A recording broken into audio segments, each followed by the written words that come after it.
முதலமைச்சர் வந்து விமர்சனம் பண்ணியிருக்காரு கூட்டணி, இந்த கூட்டணி தோல்வி கூட்டணி அப்படின்றத வந்து விமர்சனம் பண்ணியிருக்காரு. முதலமைச்சர் விமர்சனம் பண்ண வேண்டிய ஆள் முதலமைச்சர் அவர்கள் நடவடிக்கை எடுக்க வேண்டியவர் அமைச்சர் பொன்முடி அவர்கள். பெண்களை மிகவும் கேவலமான முறையில், அதை நான் இப்ப சொன்னா சரியா இருக்குமான்னு தெரியல. ஆக அவர்களை பற்றி தான் அவர்கள் விமர்சனம் செய்ய வேண்டாம். அவருடைய கட்சியிலிருந்து நிறைய பேர் இது மாதிரி பேசிட்டு இருக்காங்க.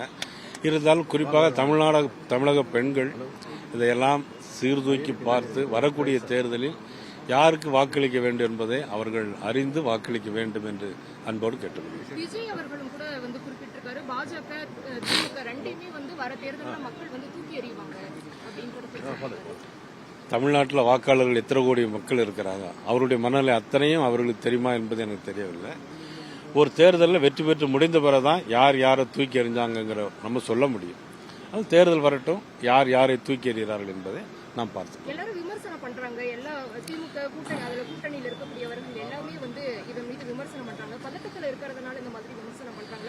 அவங்களுக்கு ஒரு பயம், தோல்வி பயத்துல தான் பேசலாம். எப்பொழுதுமே இருட்டில் போற மனுஷன் என்ன செய்யணும்னா பாட்டு பிடிச்சிட்டே போவான். அது மாதிரி தோல்வி பயம் வந்திருக்கு. அது மாதிரி அந்த மாதிரி நினைச்சுக்கோங்க. தேசிய ஜனநாயக கூட்டணி இன்னும் விரிவடையுமா சார் தமிழகத்தில்? மற்ற கட்சிகள் கண்டிப்பாக வரும். கண்டிப்பா தேமுதிக இவர்கள் எல்லாம் கூட்டணியில் இருக்கிறது உறுதி செய்யப்படுமா? இன்னும் போக அதை பத்தி நாங்கள் இடம் பெறுவாரா சார் கூட்டணியில்? இன்னும் தேர்தலுக்கு ஒரு வருஷம் டைம் இருக்கு. இப்பதான் நேற்று ஸ்டார்ட் பண்ணிருக்கோம். போக போக ஒருவராக வெற்றி கூட்டணியில வந்து எல்லாரும் சேருவாங்க. நன்றி.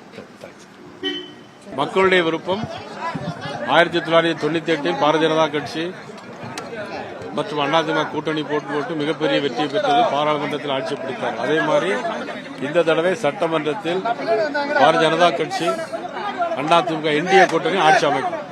3 முறை இந்த கூட்டணியை வந்து மக்கள் நிராகரிச்சிருக்காங்கன்னு சொல்லி இந்த முறை வெற்றி பெறுவார்.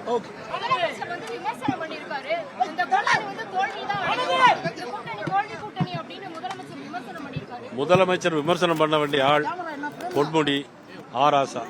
பெண்களை மதிக்காத அமைச்சர்களை வைத்துக் கொண்டு பெண்களை அவமதிக்கிறவர்களை கட்சியில பொறுப்பில் வைத்துக் கொண்டிருக்கின்ற முதலமைச்சர் அவர்களை தான் விமர்சனம் செய்யணுமே தவிர கூட்டணியை வந்து விமர்சனம் செய்ய வேண்டிய அவசியம் இல்லை.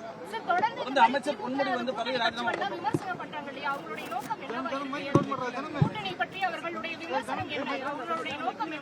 அதாவது இன்னைக்கு பொதுமக்களுடைய மிகப்பெரிய அதிருப்தியில இருக்கிறாங்க. அந்த விரக்தியினுடைய காரணமாக இன்றைக்கு அவங்க எல்லாம் வந்து பேச ஆரம்பிச்சாங்க. செய்திகளை உடனுக்குடனும் துல்லியமாகவும் தெரிந்து கொள்ள சப்ஸ்கிரைப் பண்ணுங்க.